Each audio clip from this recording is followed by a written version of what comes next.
এটা একটু আমরা আলোকপাত করব। প্রিয় বন্ধুগণ আমার, তার পূর্বে কিছু কথা না জানলে নয়, জানতে হবে। হযরতে মূসা আলাইহিস সালাতু ওয়াস সালাম খিজির আলাইহিস সালামের সাথে যখন সাক্ষাৎ করলেন, সাক্ষাৎ করে বলেছেন আল্লাহ পাকের নির্দেশ ক্রমে আপনার কাছ থেকে ইলম শিখার জন্য আমি আপনার কাছে এসেছি। সুবহানাল্লাহ। অতএব আপনি আমাকে শিক্ষা দিবেন যে আল্লাহ পাক আপনাকে কোন ধরনের কীরকম ইলম দিয়েছেন, এগুলো আমি শিখতে চাই। হযরত খিজির আলাইহিস সালাম তখন বলেছেন, দেখেন আল্লাহ পাক রব্বুল আলামিন আপনাকে যে ইলম দান করেছে তা আমাকে দেন নাই, আবার আমাকে যে ইলম দান করেছেন সেটা আপনাকে দেন নাই। এখানে কিন্তু আসল রহস্য লুকায়িত। আবার বলছি, খিজির আলাইহিস সালাম বলতে লাগলেন আল্লাহ পাক আপনাকে যে ইলম দিয়েছেন তা আমাকে, আবার আমাকে যেটা দিয়েছেন সেটা আপনাকে দেন নাই। খিজির আলাইহিস সালাম কোন নবী কিংবা রাসূল ছিলেন না, কিন্তু মূসা আলাইহিস সালাম নবী এবং রাসূল ছিলেন। তাহলে একজন নবী রাসূলের কাছে পূর্ণাঙ্গ ইলম থাকা দরকার কথা। সে জায়গায় বলা হচ্ছে নবী এবং রাসূল হযরত মূসা আলাইহিস সালামের কাছে যে ইলমগুলো আছে এগুলা খিজির আলাইহিস সালামের ইলমের সাথে মিলে না। আসল কথাটা কোথায়, রহস্যটা কোথায়? এবার আসেন,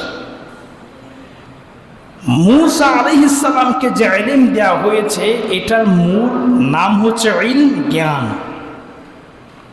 যেটা আল্লাহ পাক সময় সময় উনাকে দিয়ে থাকেন। আর খিজির আলাইহিস সালামকে যেটা দেওয়া হয়েছে ওটা ওই ইলম নয়, এটাকে হিকমত বলা হয়, প্রজ্ঞা, যৌক্তিকতা।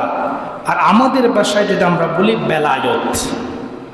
আমি কোরআন থেকে যেটা বুঝলাম, কারণ আয়াতের মধ্যে যে কথা বলা হয়েছে এটা বেলায়তের দিকে ইঙ্গিত করে। সুবহানাল্লাহ পড়েন।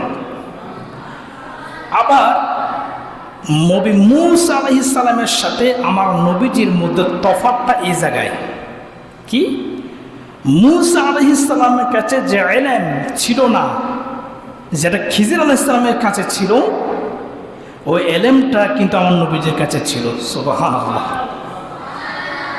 বুঝাইতে পারি নাই। ওই ইলমটা কার কাছে ছিল? আমাদের নবী মুহাম্মদ রাসূলুল্লাহ সাল্লাল্লাহু আলাইহি ওয়াসাল্লামের কাছে ছিল। কোরআন হাদিসের ইলমে ছিল, বেলায়েতের ইলমে ছিল। দিয়েছেন কি?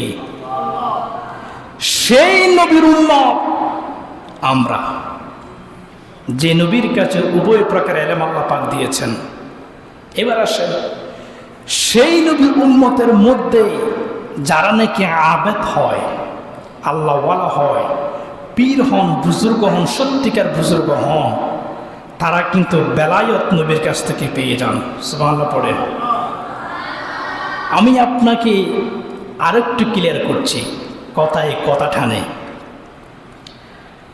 একজন পীর যিনি হক্কানি এবং রব্বানি পীর হবেন, যিনি সত্যিকার অর্থে পীর হবেন, উনি সবসময় মোরাকাদা মুশাহাদার মধ্যে সময় কাটান। ওনার নিয়তটা তখন চলে যায়, কলবটাকে নবী রাসূল সাল্লাল্লাহু আলাইহি সাল্লাম মুহাম্মদ রাসূলুল্লাহ সাল্লাল্লাহু আলাইহি সাল্লামের কলবের সাথে সম্পর্ক তৈরি করে দেন। যার কারণে নবীর কাছে যে ইলম ছিল সেখান থেকে প্রয়োজনীয় ইলমগুলো আল্লাহ পাক কার কাছে দেন? পীরের কাছে দেন।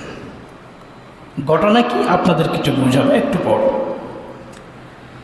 প্রিয় ভাইরা আমার, হযরতে মূসা আলাইহিস সালাতু ওয়াস সালাম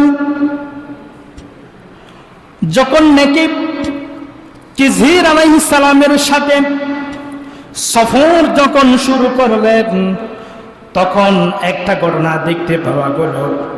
আল্লাহ পাক রব্বুল আলামিন কোরআনের ভাষায় বলছেন, ফান্তালাকা হাত্তা ইযা রাকিবা ফিস সাফিনাতি খারাকাহা قال أخرقتها لتغرق أهلها لقد جئت شيئا إمرا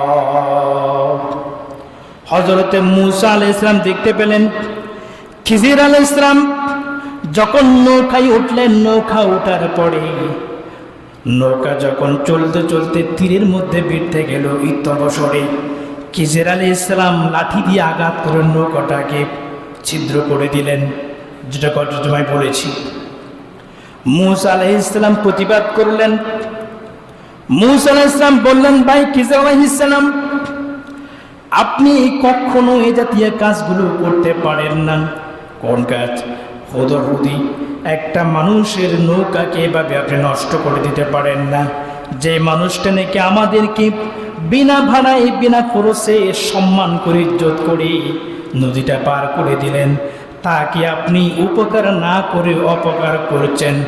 মোটো এই কাজটা আপনার জন্য ভালো হয়নি। মূসা আলাইহিস সালাম প্রতিবাদ করলেন।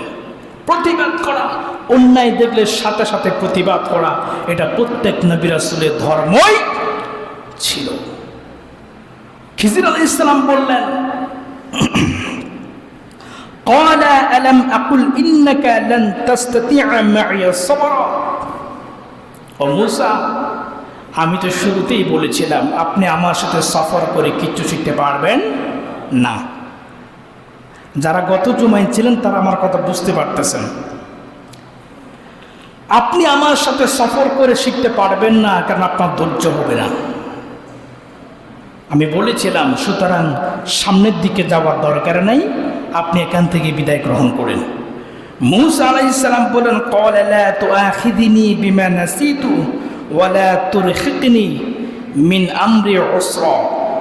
মূসা আলাইহিস সালাম বললেন, ভাই ঠিক আছে, আমার ভুল হয়ে গেছে, আমার ভুল মাফ করবেন, আমার ভুলের জন্য আমার উপর কঠোর হয়েন না।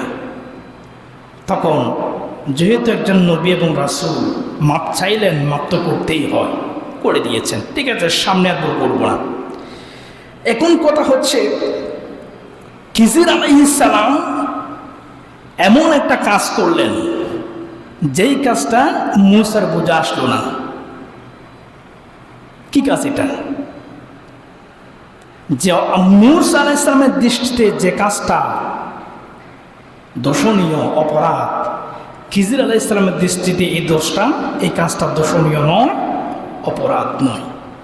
উত্তরটা আমি পড়ে দেব, যেহেতু কোরআনে উত্তরটা পড়ে দেওয়া হয়েছে, আমিও কোরআনের মতো করে উত্তরটা পড়ে দিচ্ছি। তবে তার আগে একটা কথা শুনে রাখুন, সেটা হচ্ছে মূসা আলাইহিস সালাম যখন প্রতিবাদ করলেন, খিজির আলাইহিস সালাম একটা শব্দ বলেছেন, যে আমি বলেছিলাম আপনার ধৈর্য হবে না, আপনি শিখতে পারবেন না। এখানে কোন শিক্ষার কথা বলা হচ্ছে? এখানে আসলে শিক্ষার কথা শুরুতে যেটা বলেছি, বেলায়তের কথা। কিসের কথা? বেলায়তের কথা। আমাদের মধ্যে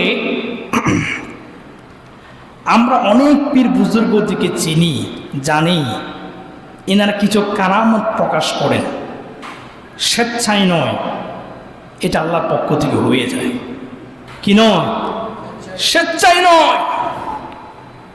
হযরতে ইমাম আবু হানিফা রহমতুল্লাহি আলাইহি নাম শুনেছেন? ওনার অনেকগুলো বেলায়ত ছিল, কিন্তু মুখে প্রকাশ করতেন না। কারণ আমার নবীজির যারা উম্মত আছেন, বর্তমান পৃথিবীতে যারা সত্যিকার পীর আছেন, সত্যিকার আবেদ এবং কুতুবগণ রয়েছেন, এনাদের মুখে নিজেদের বেলায়ত প্রকাশ করা হারাম, নাজায়েজ, পারবে না। রেসালত প্রকাশ করা ফরজ, বেলায়ত প্রকাশ না করা ফরজ। এই জন্য নিজের মুখে প্রকাশ করতে পারে।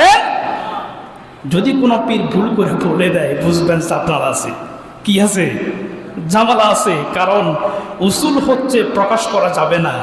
আর যদি বলেন আমার কাছে এইরকম আছে, মনে রাখবেন কি ঝামেলা আছে। কারণ বেলায়ত আপনা আপনি প্রকাশ হবে, মুখ দিয়ে প্রকাশ হবে, তবে ইনার বেলায়ত আরেকজনে প্রকাশ করতে পারবে। বুঝতে পারিনি? বলবো আপনাকে। আবু হানিফা রহমতুল্লাহি আলাইহি উনি একদিন দেখতে পাচ্ছেন, নবীদের একটা হাদিস আছে, কোন মানুষ যখন ওযু করে হাতে যখন পানি লাগায়, এই হাত দ্বারা যতগুলো সগীরা গুনাহ হয়েছে ওযুর মাধ্যমে মাফ করে দেন কে? আল্লাহ। মুখে যখন পানি লাগে মুখের সগীরা গুনাহ মাফ করেন কে? আল্লাহ। এইভাবে শরীরের অঙ্গ প্রত্যঙ্গের গুনাহগুলো দুই মুছে সাফ করে দেন আল্লাহ।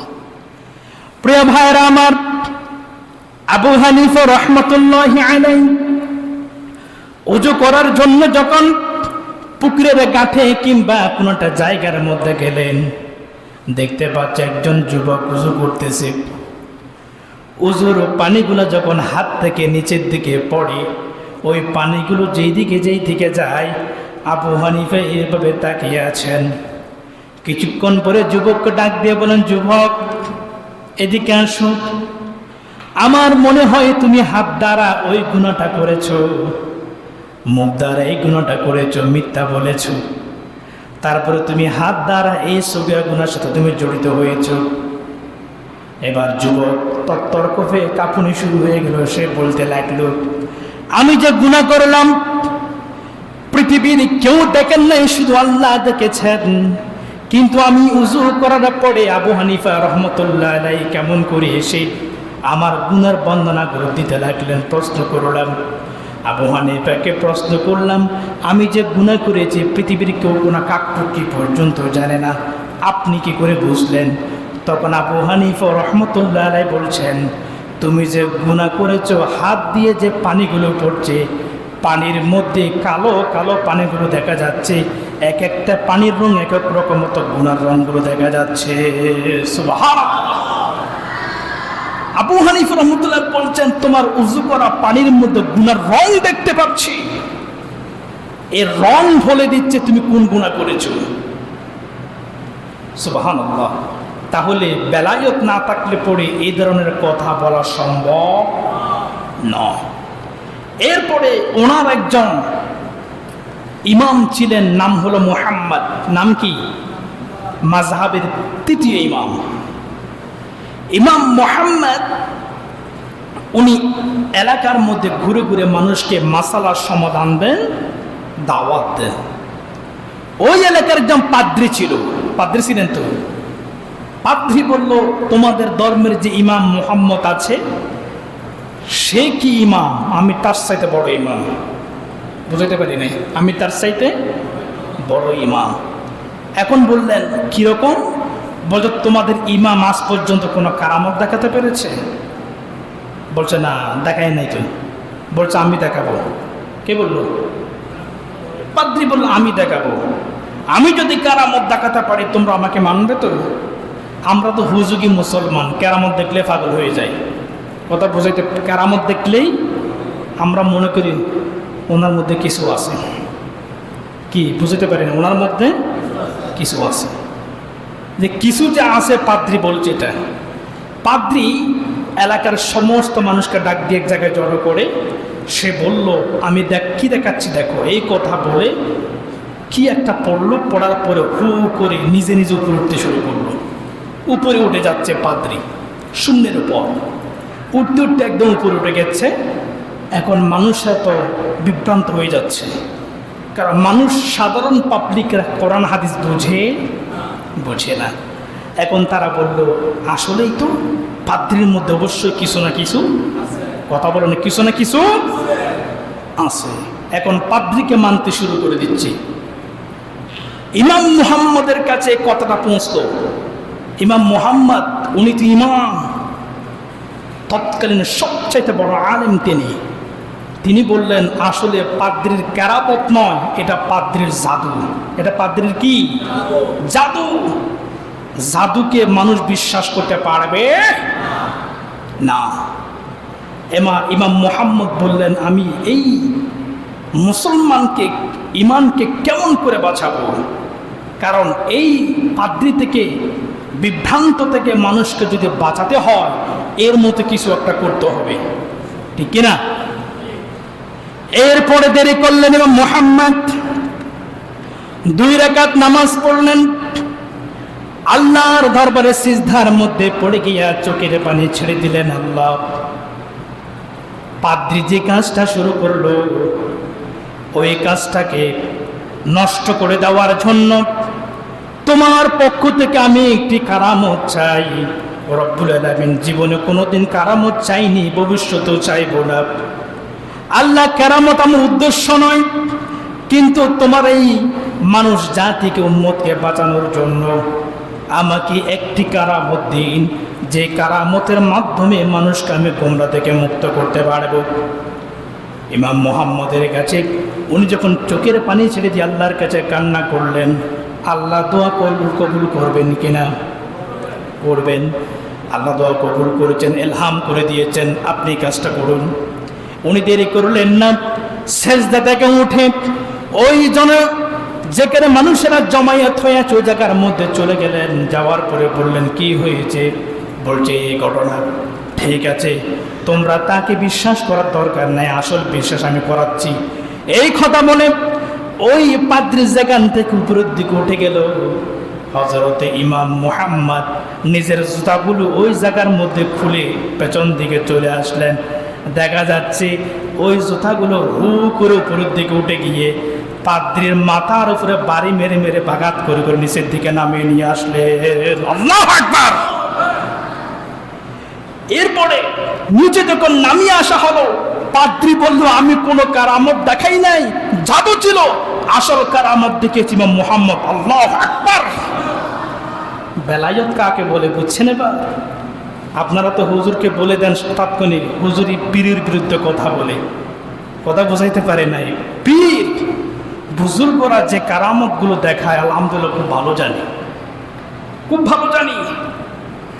প্রিয় ভাইয়েরা আমার, ঘটনা যদি বলতে চাই, অনেকগুলো ঘটনা আছে, সম্ভব হলে সুযোগে বলবো। এরপরে বলেছিলাম নবী মূসার কথা, মনে আছে নি? মূসা আলাইহিস সালাম খিজির আলাইহিস সালামকে বললেন, ভাই সামনের দিকে যাওয়া যাক, আমি ভুল করে ফেলেছি, প্রশ্ন করে ফেললাম, আর প্রশ্ন করব না। যতক্ষণ পর্যন্ত আপনি শিখিয়ে দিবেন না, ততক্ষণ পর্যন্ত কোনো প্রশ্ন আমি করব না। সামনের দিকে চলেন। কোরআনের ভাষার মধ্যে বলা হচ্ছে, ফান্তালাকা হাত্তা ইযা লাকিয়া গুলামান ফাকাতালাহু قال أقتلت نفسا زكية بغير نفس لقد جئت شيئا نكرا। আল্লাহ পাক বলছেন, মূসা এবং খিজির আলাইহিস সালাম দুইজনই নৌকার কাজ শেষ করে যখন সামনের দিকে গেলেন, যাওয়ার সময় দেখতে পাচ্ছে কতগুলো ছোট্ট ছোট্ট বালক খেলা করতেছে। ওখান থেকে খিজির আলাইহিস সালাম একজন বালকের ডাক দিলেন, এদিকে আসলো। আসার পরে কোনো কথা নাই, বার্তা নাই। খিজির আলাইহিস সালাম বালকের মাথা ধরে ঘাড়টা মুটকি দিয়ে বাঁকা করে দিয়ে মুহূর্তের মধ্যে ছোট্ট যুবককে মেরে ফেললো। আল্লাহু আকবার পড়েন, কথা বুঝেন নাই? খিজির আলাইহিস সালাম ছোট্ট শিশুর মাথার ঘাড়টা মুটকি দিয়ে আঘাত করে তার মাথাটা ভেঙে দিয়ে তাৎক্ষণিক সে কি যায়, মারা যায়। ঘটনাটা দেখতেছে কে দেখলো? মূসা দেখলো। মূসা আলাইহিস সালাম যখন এরকম হত্যা দেখতে পেয়েছে, নিজেকে আর বরদাস্ত করতে পারলো। মূসা আলাইহিস সালাম বলল, ক্বালা আকাতালতা নাফসান যাকিয়াতাম বিগাইরি নাফস, আপনি এমন কাজ করতে পারেন না, হুদাহুদি অনর্থক অন্যায়ভাবে কোনো দোষ ছাড়া ছোট্ট এরকম যুবককে আপনি মারতে পারেন না, এটা আপনি মারাত্মক অন্যায় করেছেন, এরকম কাজ আপনি কেন করলেন? সুবহানাল্লাহ পড়েন। কোরআনের দৃষ্টিতে এটা জায়েজ নয়, কিন্তু আল্লাহ পাক কিছু একটা শিখাতে চাচ্ছেন ওই জায়গায়। প্রিয় ভাইরা আমার, তখন খিজির আলাইহিস সালাম বললেন, ক্বালা আলাম আকুল লাকা ইন্নাকা লান তাসতাতিআ মাইয়া সাবরা।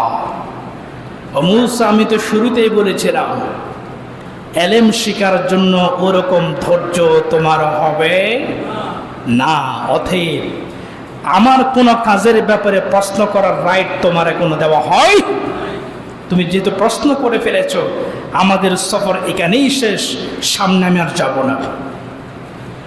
এবারে মূসা আলাইহিস সালাম বললেন, ক্বালা ইন সাআলতুকা আন শাইইন বা'দাহা ফালা তুসাহিবনি ক্বাদ বালাগতা মিন লাদুন্নি উযরা। এরপরে মূসা আলাইহিস সালাম বললেন, ঠিক আছে, ভুল করে ফেললাম, প্রশ্ন করব না, আমাকে এবারের মতো মাফ করে দেন। হযরতে খিজির আলাইহিস সালাম বললেন, কেমন করে মাফ করব? এর আগেও তো কথা দিয়েছিল, কথা রাখতে পারো না, ভেঙে ফেলেছো, আবার যদি কথা দাও ভাঙবে না, তার গ্যারান্টি কি? সুবহানাল্লাহ, এটার গ্যারান্টি কি?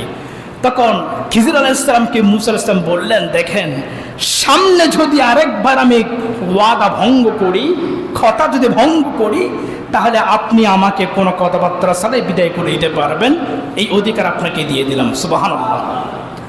খিজির আলাইহিস সালাম বললেন, যেহেতু এই কথা আপনি বলেছেন, এবার কথাটা মানা যায়।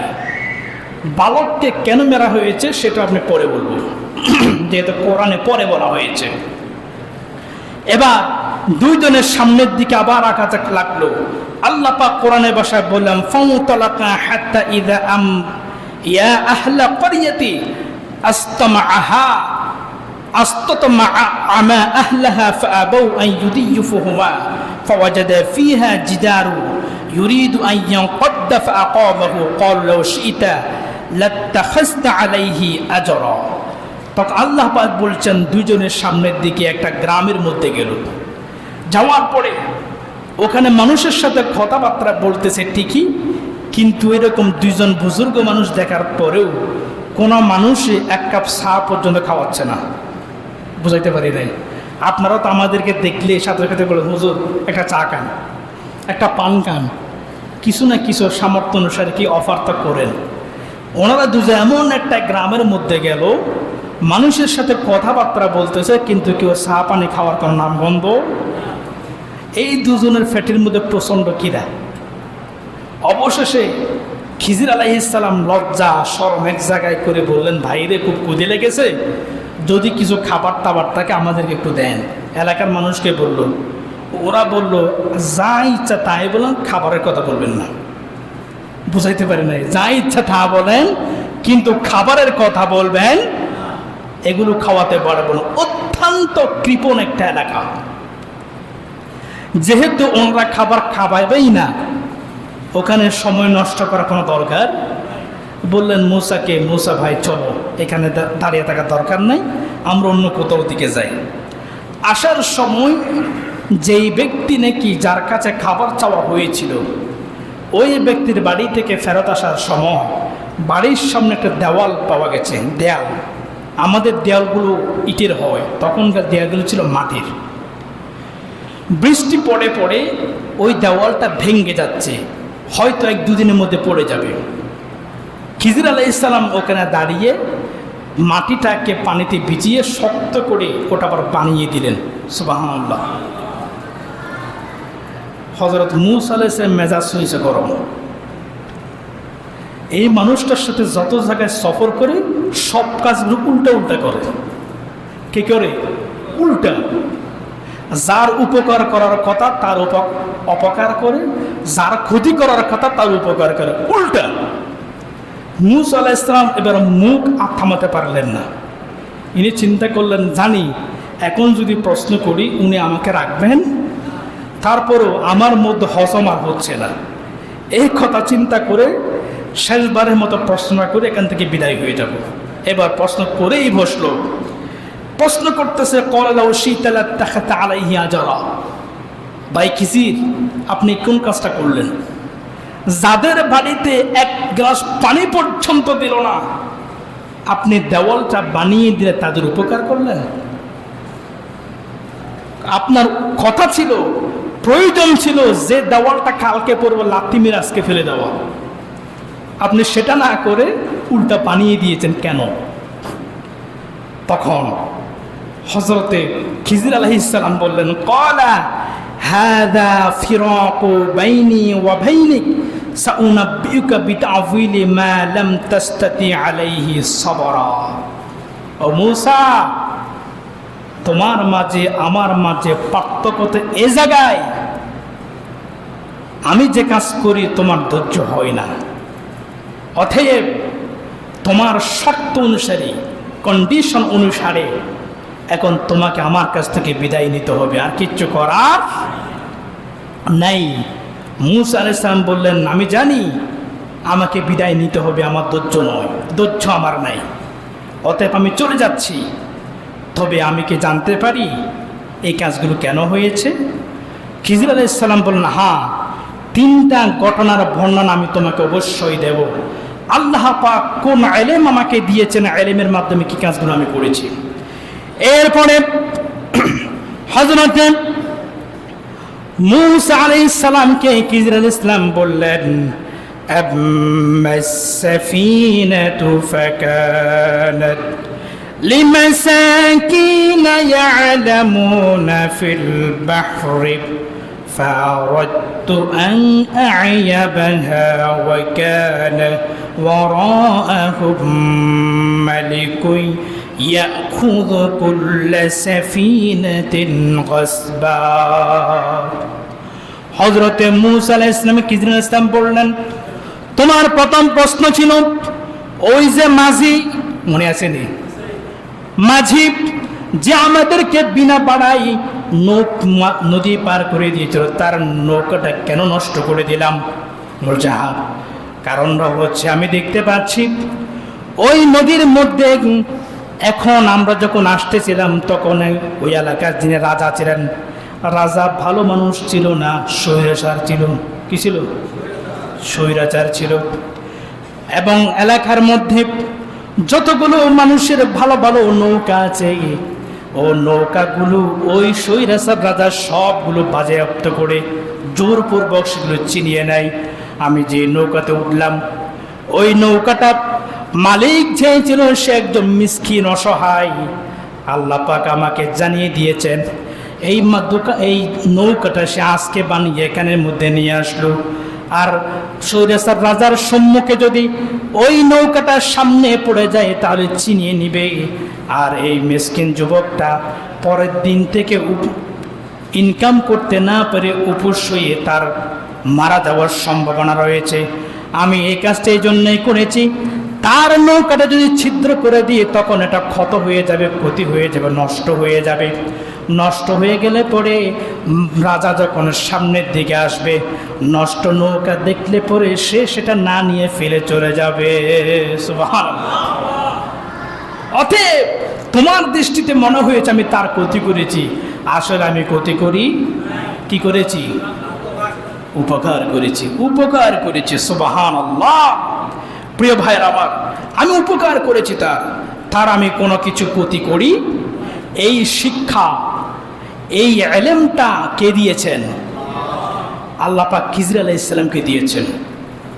এবার আসেন, আমি একজন পীরের মুরিদ আছি। আমি একজন পীর থেকে বায়াত গ্রহণ করেছি আজকে প্রায় 24 সাল না 12 বছর হয়েছে। আমি 12 বছর ধরে একজন পীরের মুরিদ।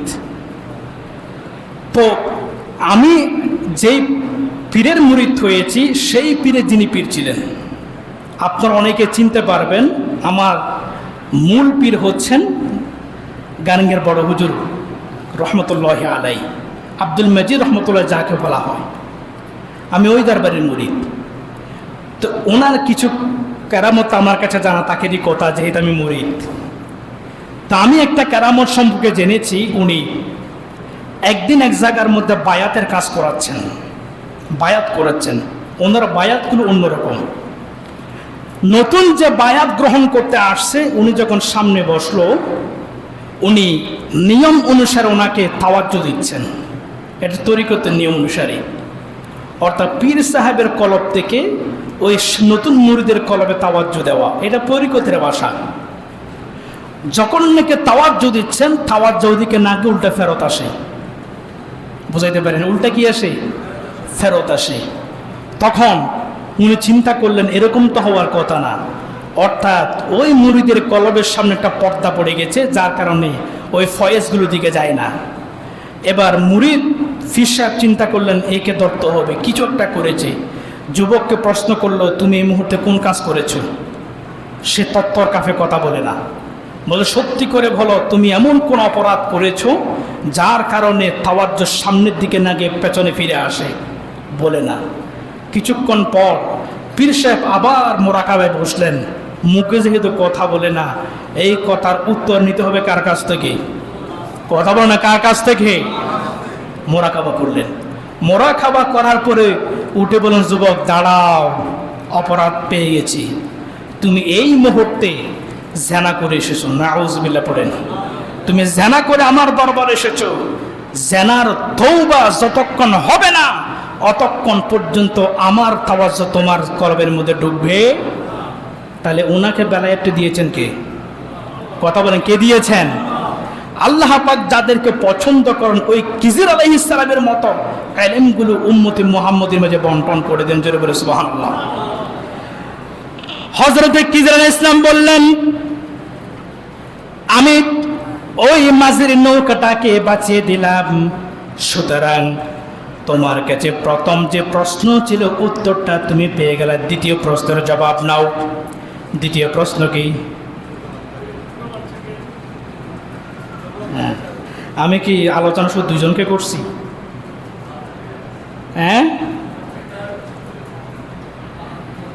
বাচ্চা। দ্বিতীয় প্রশ্ন হচ্ছে বাচ্চা, অর্থাৎ যুবক। ওই যুবক সম্পর্কে আপনার প্রশ্ন কি, আপনার উত্তর কি হবে? আল্লাহ পাক রব্বুল আলামিন কোরআনের মধ্যে সেটাও বলছেন। আল্লাহ পাক বলছেন, وَأَمَّا الْغُلَامُ فَكَانَ أَبَوَاهُ مُؤْمِنَيْنِ فَخَشِينَا أَن يُرْهِقَهُمَا طُغْيَانًا وَكُفْرًا। হযরত খিজির আলাইহিস সালাম বললেন, যেই যুবকটাকে মেরে ফেললাম তুমি দেখতে পেয়েছো, সেই যুবক হচ্ছে ভবিষ্যতের মধ্যে একজন বড় জালেম হবে। নাউজুবিল্লাহ পড়েন। যুবকের নাম হলো হাইসুর। নাম কি? হাইসুর। দেখতে সুন্দর এবং বুদ্ধিমান। তাকে মেরে ফেললাম এই কারণে তার মা বাবা হচ্ছে মুসলমান, মুমিন। ভবিষ্যতে সে বড় হয়ে এমন এমন কিছু কাজ করবে, বাধ্য হয়ে তার মা বাবা ঈমান ত্যাগ করে কাফের হয়ে যাবে। নাউজুবিল্লাহ। এলাকার মধ্যে সে শান্তি দিবে না, অরাজকতা করবে। আর এই সমস্ত ঘটনা কথাগুলো জানিয়েছেন কে? সেজন্য পুরো এলাকে বাঁচানোর জন্য, আবার বলছি পুরো এলাকে বাঁচানোর জন্য, তার মা বাবার ঈমানকে বাঁচানোর জন্য, এলাকাকে শান্তি রাখার জন্য আমি আল্লাহর পক্ষ থেকে অর্ডার পেয়েছি, যার কারণে এই যুবককে মেরে ফেললাম। সুবহানাল্লাহ। আজকে যদি খিজির আলাইহিস সালাম বেঁচে থাকতেন, আমাদের বাংলাদেশে যদি থাকতেন, বুঝতে পারছেন কি করতেন? যতগুলো ভবিষ্যতের চোর বদমাশগুলো আছে একটাও কি রাখতেন? কথা রাখতেন না। যেই মা বাবা একজন বাচ্চাকে, নিজের ছেলেকে আদর করে মোহাব্বত করে ভবিষ্যতের সে বড় করে, বড় হওয়ার পরে সেই ছেলে যখন সন্ত্রাস হয়ে যায়, হাতের মধ্যে অস্ত্র যখন তুলে নেয়, মা বাবা মনে হয় খুব খুশি হন, তাই না? খুশি হন? খুশি হন না। তখন মা বাবা চিন্তা করে, এই ছেলে যদি জন্ম হওয়ার যদি না হইতো খুব ভালো হতো, ঠিক কিনা? এইরকম কথা যদি মা বাবার মুখ থেকে যেন শুনতে না হয়, খিজির আলাইহিস সালাম আগেই কাজটা করে দিয়েছেন। বর্তমান আমাদের যুগে খিজির আলাইহিস সালাম দরকার আছে না নাই? আছে না নাই? তবে হ্যাঁ, মনে রাখবেন খিজির আলাইহিস সালামের মতো ছোটকালে কাজ করতে পারবো না, কিন্তু খিজির আলাইহিস সালামের কাজটা আমরা বড় হয়ে করতে তো পারি। কথা বলেন, পারবো কি না? তো কি আজকে থেকে মারামারি শুরু করবেন? কথা বলেন, করবেন না। যেখানে অন্যায় দেখবো প্রতিবাদ করব, তবে তার শাস্তি দিবেন কে? আল্লাহ তো দিবেন কবরে, দুনিয়াতে শাস্তি দরকার আছে না? রাষ্ট্র দিবে। কে দিবে? আপনি নিজে মারতে যাবেন না। অন্যায় করলে আইনের কাছে সোপর্দ করবেন, আইন তাকে শাস্তি দিবে, রাষ্ট্র তাকে শাস্তি। তারপরেও এলাকার মধ্যে কোনো প্রকার অন্যায় করতে দেয়া যাবে। এই শিক্ষা আমাদেরকে দিয়েছেন আল্লাহ এবং তার রাসূল। জোরে বলে সুবহানাল্লাহ। প্রিয় ভাইরা আমার, 3 নম্বর উত্তরটা দিয়ে আলোচনা শেষ করে দিচ্ছি। আয়াতের মধ্যে আল্লাহ পাক বলেছেন, সময় না আয়াত বলছি না, তবে ঘটনাটা বলছি। হযরত মূসা আলাইহিস সালামকে খিজির আলাইহিস সালাম বললেন, যে এলাকার মধ্যে গিয়েছেন এলাকার নাম হলো ইকা, গ্রামের নাম কি? ইকা। ইকার গ্রামের মানুষের অত্যন্ত কৃপণ, এবং যারা কৃপণ হয় তারা সম্পদ দেখলে নিজের লোভ সামলাতে পারে? বলেন, পারে না। আমি যে দেওয়ালটাকে জড়িয়ে দিয়েছি, ঠিক করে দিয়েছি, ওই দেওয়ালের নিচে কিছু গুপ্তধনাতের সম্পদ আছে। যে সম্পদগুলো হচ্ছে একজন মৃত লোকের। এই মৃত লোকের 2টা পুত্র সন্তান আছে, 3 সন্তান আছে, তারা কোনো ছোট বড় হয়নি। দেওয়াল যদি ভেঙে পড়ে যায়, দেওয়ালের নিচে যে সম্পদগুলো আছে এই কৃপণ লোকেরা দেখতে পাবে। আর দেখতে পেলে পরে তারা আত্মসাৎ করবে, ভবিষ্যতে সন্তানগুলোর সম্পদ হারা হয়ে যাবে। আল্লাহ পাক আমাকে ইলহাম করেছেন, ইলম দিয়েছেন, এই জন্য আমি দেওয়ালটাকে নতুন করে বানিয়ে দিয়েছি। যতদিন পর্যন্ত সন্তানগুলো বড় হয় না ততদিন পর্যন্ত দেওয়ালটা ভাঙবে না। যখন নাকি সন্তানগুলো বড় হয়ে যাবে, দেওয়ালটা ভেঙে তাদের সম্পদ তারা নিজ হাতে ফিরে পেয়ে যাবে। এরপরে মূসা আলাইহিস সালাম বললেন, সত্যি তো এই যে 3 প্রকার ঘটনা আপনাকে শুনিয়েছেন যে আলেমের মাধ্যমে, এই আলেমগুলো আল্লাহ পাক আপনাকে দিয়েছেন, কিন্তু আমাকে দেন নাই। আমি আজকে খুশি হয়েছি আপনার সাথে দেখা হয়েছে, তবে না খুশি হয়েছে কারণ আমাকে চলে যেতে হচ্ছে। সুবহানাল্লাহ পড়েন। আমাদের নবী মুহাম্মদ রাসূলুল্লাহ সাল্লাল্লাহু আলাইহি ওয়াসাল্লাম বলেছেন, ওই দিন যদি মূসা আলাইহিস সালাম ভুল না করতেন, কি করতেন? ভুল যদি না করতেন, খিজির আলাইহিস সালাম থেকে আর অনেকগুলো এলম বের হতো, যেগুলো আমরা শুনলে পরে আমাদের জন্য লাভ হতো। কি হতো? লাভ হতো। অতএব মূসা আলাইহিস সালাম শুধু ভুল করার কারণে 3টা এলম শিখতে পেরেছি, আর কিছু শিখতে পারি। নবী বলেছেন। প্রিয় বন্ধুগণ, আমার শেষ শিক্ষা যেটা, তাহলে এই ঘটনা আমাকে 3 নম্বর যে ঘটনা, সেই ঘটনা থেকে আমাকে শিক্ষা নিতে হবে। এতিমের যত সম্পদ আছে, আপন বাতিজার যে সম্পদগুলো আছে, সেগুলো মেরে চুরমার করে দিব ইনশাআল্লাহ।